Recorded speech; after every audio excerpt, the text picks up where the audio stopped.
Can someone of our deceased loved ones help us? This phrase needs some clarification. Firstly, when a person dies, their soul enters eternity and experiences the presence of God. Depending on how they lived on earth, the experience is like hell or heaven, a feeling of God. Hell and heaven aren't places where the soul goes. They are conditions of the souls. Those experiencing a heavenly state do so to different extents, just as those in a hellish state do. Again, these aren't my words. Christ himself said, "In my Father's house are many mansions." This means there is no uniformity. The way a person enters eternity affects how they will continue to ascend or remain in a particular state. Everyone has their own pace of progression, with different dwellings and different states.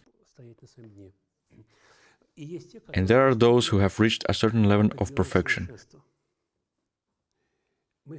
We call them saints. The Church recognizes them through the response of their prayers, and they are able to help us by praying for us. That's a proper way to say it. They pray for us, and God, in response to their prayers, helps us. Only one helps, God, no one else.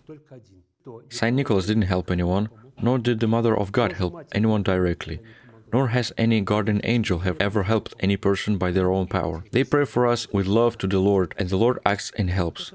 This is the Orthodox view. Saying the saints help us directly is akin to polytheism, which contradicts Orthodox faith. Therefore, if someone says, "I love Saint Nicholas and he helps me because he prays for me and the Lord acts," that's acceptable. It must be worded that way. So, are there some deceased loved ones who have reached such fullness of perfection that they can pray for us? Yes, but remember what we discussed. We are living in the last days. And what is the characteristic of the last days? Do you remember what Christ said? When the Son of Man comes, will he find the faith on earth? Let's not deceive ourselves. Most people now are heading toward hell. This isn't joyful, it's terrifying, but it's a fact. Believe me, I served as a priest for over 30 years, hearing confessions, including those of the dying. Even on the verge of death, people aren't thinking about God's judgment. They're thinking such nonsense, utter nonsense, that you wouldn't wish on an enemy.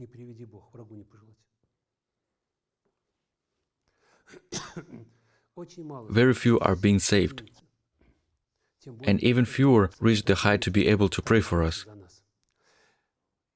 Do they know the day of our death? They understand what death depends on. Remember, we said that the fate doesn't exist. No one has a set day of death. The Bible, even in the Old Testament, says that the angel of death comes to take the soul only in two cases.